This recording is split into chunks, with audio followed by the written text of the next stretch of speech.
پرون ما یو ویډیو کتله، یو شاګرد خپل استاد ته ورشي او دا استاد یې دومره ووهي چې هغه شاګرد د ډېر وهل د لاسه مړ شي. 3 استادان وهل ورکي، یو استاد ستړی شي بیا بل وهل ورکي، بل ستړی شي بل وهل ورکي، تر دې پورې چې هغه نور د مدرسې شاګردان بیا کیسه کوي چې دغه شاګرد چې ډېر وهل ورکړي وو د ده ګناه یوازې دا وه چې 2 ورځې رخصت یې کړی.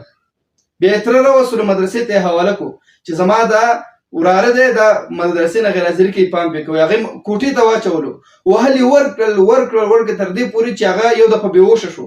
بیا چې په هوش راغی بیا یې وهل ورکړل، په 3م ځل باندې وفات شو. د بل شاګرد په غېږ کې ساه ورکړله.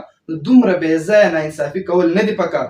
که استادان دي، که د مدرسې مشر دی، که د کور مشر دی، که د محلې مشر دی، هر هغه څوک چې عادل نه وي او ظالم وي دا جهنم کندې ته غورځېږي. که هغه پلار وي، که هغه په مدرسه کې استاد وي، پلار ته به وایي چې ګوره پلاره ته به د رونو د دې زامنو او د دې لورګانو په منځ کې به ته فرق نه کوې، ته به عدل کوې، ته به انصاف کوې.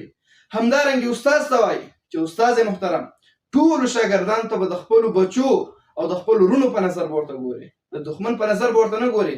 بې ځایه وهل، بې ځایه رټل، بې ځایه تاوتریخوالی دا به نه کوې. د انصاف او د عدل نه به کار اخلي. که هغه محتمم دی، که استاد او که قاري صاحب دی، که هر څوک دی، دغه ډېر وهل، ډېر شاګرد رټل دا د شاګرد په زیان دي. زموږ او ستاسو قاري صاحبان دا نوجوانان طبقه یادوم، یو خو ټول نه یادوم، بعضې شته ډېر زیات سرسخته دي، د دې چې قاریان ورته وي دا قهریان دي. قهر ډېر زیات ورځي، غوسه ډېره زیاته ورځي، په معمولي خبره غوسه کېږي.